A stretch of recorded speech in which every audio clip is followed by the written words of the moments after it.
single Christians should get married if they have sexual needs. You might think that's kind of crude, isn't it? Well, that's actually the teaching of the Apostle Paul. In 1 Corinthians chapter 7, verses 8 to 9, he speaks about how to those who are unmarried and are widows, these are single people, he desires them that it's good for them to be single, as he is, but if they cannot exercise self-control, they should get married so that they might not burn with passion. And it's, of course, referring to sexual passion.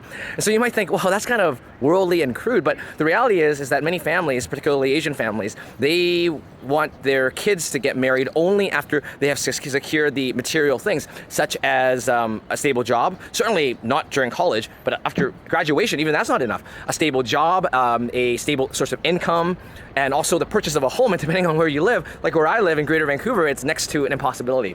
So if parents, even Christian parents, have this kind of value, Asian Christian parents have this value, and others have other expectations, perhaps material expectations, why would we think that this, when it's taught by the Bible, is unreasonable?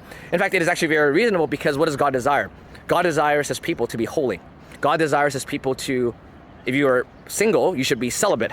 That is without sexual activity.